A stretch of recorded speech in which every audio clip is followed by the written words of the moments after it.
अस्सलाम वालेकुम फ्रेंड्स, उम्मीद करती हूँ आप सब लोग खैरियत से होंगे। आज है हमारा यूवी स्पेक्ट्रोस्कोपी कोर्स का लेक्चर नंबर 2। आज हम देखेंगे characteristics of electromagnetic radiation. Electromagnetic radiation के बारे में हम ऑलरेडी फर्स्ट लेक्चर में पढ़ चुके हैं कि ऐसी रेडिएशंस जिसके अंदर इलेक्ट्रिक फील्ड और मैग्नेटिक फील्ड जो है वो एक दूसरे के परपेंडिकुलर होते हैं। सपोज कि हमारे पास ये एक इलेक्ट्रोमैग्नेटिक रेडिएशन है, इसके अंदर से हम इसकी डिफरेंट प्रॉपर्टीज़ को वन बाय वन डिस्कस करेंगे। पहली प्रॉपर्टी होती है वेवलेंथ।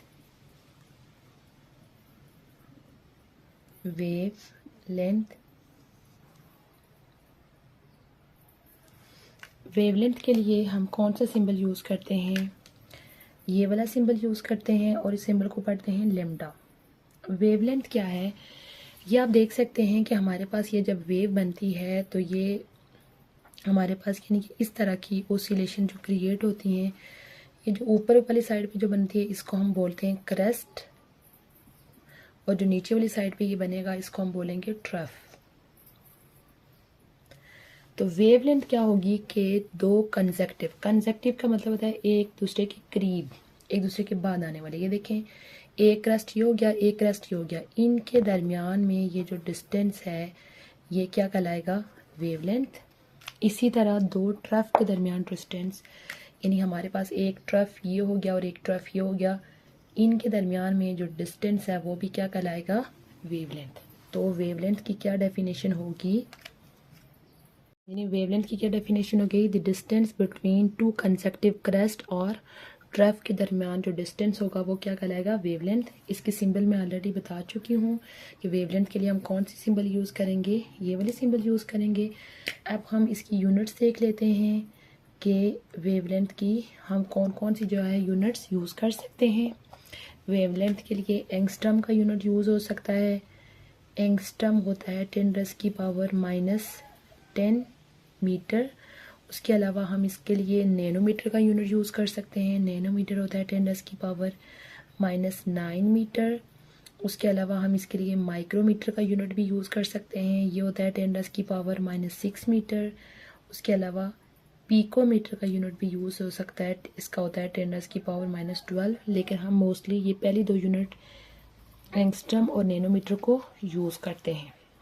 उसके अलावा हम इसका फार्मूला देख लेते हैं कि इसके लिए जो है वो कौन सा फार्मूला यूज़ होगा। अब आप देखें कि ऑलरेडी जो हमने पीछे इक्वेशन पढ़ी थी, Planck's equation, E = h nu. यहाँ पे h क्या है? ये प्लैंक्स कांस्टेंट है और न्यू क्या है? फ्रीक्वेंसी है। अब ये जो न्यू होता है ये इक्वल होता है, न्यू का इस तरह से थोड़ा सा सिंबल होता है, ये इक्वल होता है c/λ के। ठीक है, c क्या है? Speed of light. h क्या है? प्लैंक्स कांस्टेंट है। मैं इसकी वैल्यू भी लिख लेती हूँ। h बेसिकली प्लैंक्स कांस्टेंट है और इसकी वैल्यू होती है 6.63 10⁻⁻34 जूल। लेकिन अगर हम इसकी एक और यूनिट लिखें तो ये वैल्यू हो जाएगी 6.63 10⁻⁻27 अर्च सेकेंड। इसकी जो है वो यूनिट हो जाएगी। अब हम न्यू की जगह जब हम c और लैम्डा उसकी वैल्यू पुट करेंगे तो ये इक्वेशन हमारे पास किस तरह से हो जाएगी?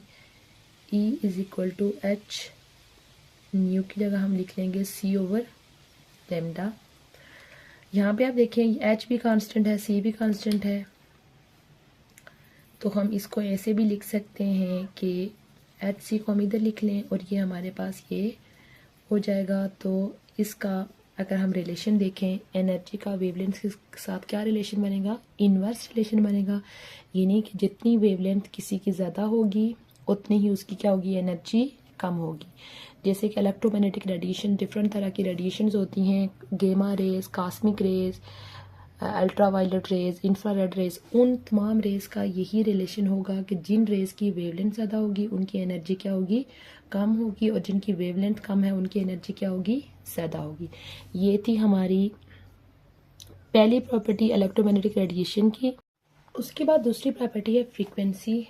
फ्रीक्वेंसी क्या होती है कि number of waves passing through a point in 1 second, यानी किसी पॉइंट के अंदर से 1 सेकेंड में कितनी वेव्स गुजर रही हैं वो कहलाएगी फ्रीक्वेंसी। कैसे कि सपोज़ हमारे पास यानी कि इस तरह से एक पॉइंट है, इधर से हम यानी कि कोई सपोज़ कि इस पॉइंट के अंदर से हम ये वेव्स गुज़र रही हैं, ठीक है, यानी 1 मिनट में इतनी गुज़र रही हैं, तो फिर उस 1 मिनट में अगर 20 वेव्स गुज़र रही हैं तो हम उसका फिर 1 सेकंड में फाइंड कर सकते हैं। इसका अगर हम सिंबल देखें तो जैसे ये ऑलरेडी पीछे में यहाँ पे मेंशन किया था, इसका सिंबल होता है इस तरह का, जिसको न्यू पढ़ते हैं। इसका हम एनर्जी के साथ रिलेशन देख लेते हैं कि इसका एनर्जी के साथ क्या रिलेशन है। जैसा कि ऑलरेडी ये इक्वेशन हम ऑलरेडी पढ़ चुके हैं कि E इक्वल होता है H न्यू के, लंग्स इक्वेशन है। तो ये जो म्यू होता है, न्यू ये इक्वल होता है CO लेमडा के, हम इसकी जगह इसकी वैल्यू पुट कर लेंगे। ये ऑलरेडी हम पिछले इक्वेशन में देख चुके हैं। अगर हम यानी इन दोनों को ही लिखें HC ओवर लेमडा, यहाँ पे आप देखें इधर भी H है और इधर भी H है, ये दूसरे के साथ कट जाएंगी, तो हमारे पास एक न्यू इक्वेशन हो जाएगी इस तरह से।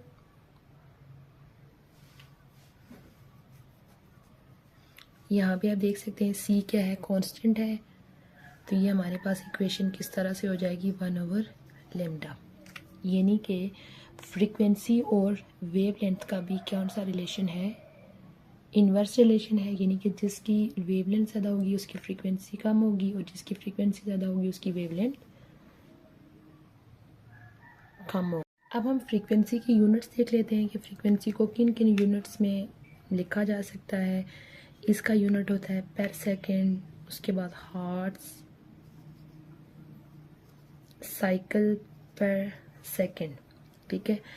तो यहाँ पे अगर हम देखें कि V जो है वो 1 ओवर लेमडा है और E भी 1 ओवर लेमडा है, तो E और V का जो आपस में रिलेशन होगा वो क्या होगा, डायरेक्ट रिलेशन होगा। उसके बाद हम इसकी थर्ड वन प्रॉपर्टी देख लेते हैं। थर्ड वन प्रॉपर्टी है वेव नंबर।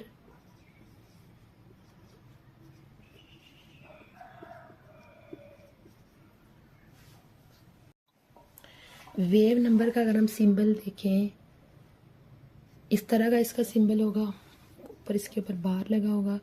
वेव नंबर की अगर हम डेफिनेशन देखें, नंबर ऑफ वेव्स इन पर सेंटीमीटर और मीटर, यानी 1 सेंटीमीटर या 1 मीटर के अंदर कितनी नंबर ऑफ वेव्स हैं उस टाइम, तो उस एरिए को हम बोलेंगे वेव नंबर।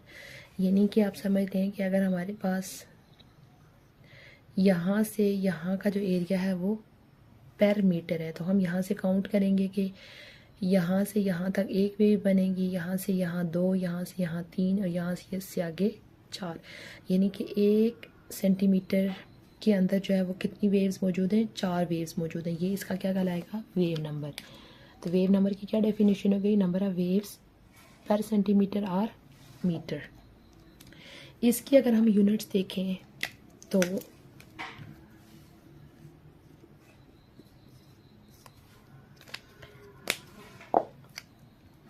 इसकी यूनिट्स होती हैं, मीटर में भी हो सकता है, सेंटीमीटर भी हो सकता है और माइक्रोमीटर में भी हो सकता है।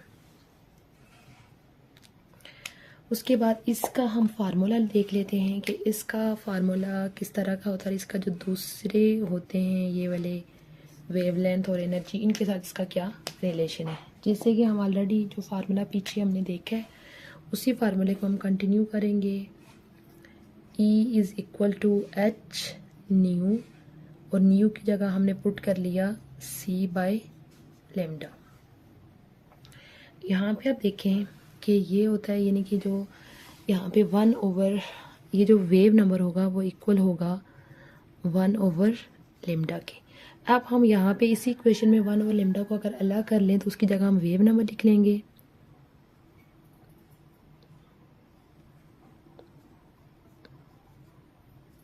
ये हमने HC और 1 ओवर लेमडा को अलग करके लिख लिया।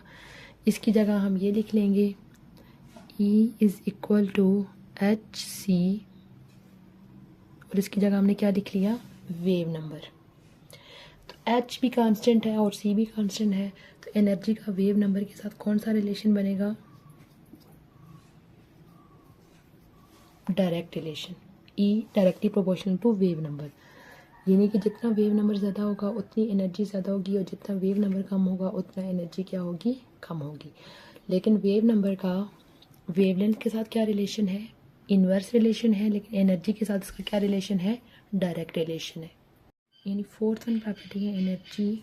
एनर्जी को किससे रिप्रेजेंट करते हैं, ई से रिप्रेजेंट करते हैं।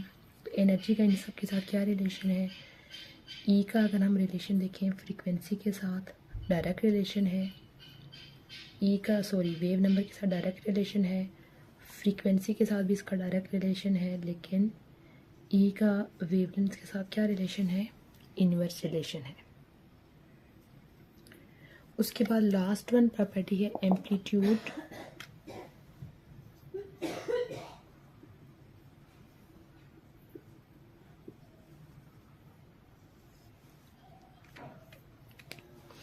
एम्पलीट्यूड बेसिकली क्या होता है कि जैसे सपोज हमारे पास ये एक वेव गुजर रही है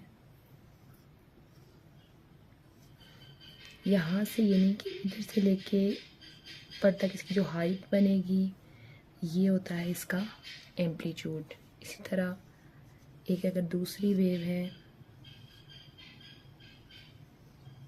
इस टाइप का, उसकी ओसिलेशन इस टाइप की हो रही है, तो यहाँ से लेके यहाँ तक डिस्टेंस और यहाँ से लेके यहाँ तक डिस्टेंस, ये क्या कहलाएगा, उसका एम्पलीट्यूड कहलाएगा। यानी कि हम इसकी डेफिनेशन क्या करेंगे, हाइट ऑफ एम्पलीट्यूड क्या होगी, हाइट ऑफ क्रेस्ट और ट्रफ। हाइट ऑफ क्रेस्ट और height of trough is known as amplitude।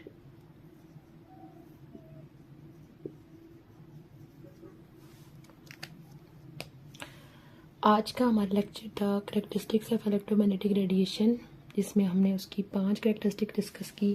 पहली करेक्टरिस्टिक्स थी वेवलेंथ, सेकंड थी frequency, third one wave number, fourth one energy और फिफ्थ वन एम्पलीट्यूड।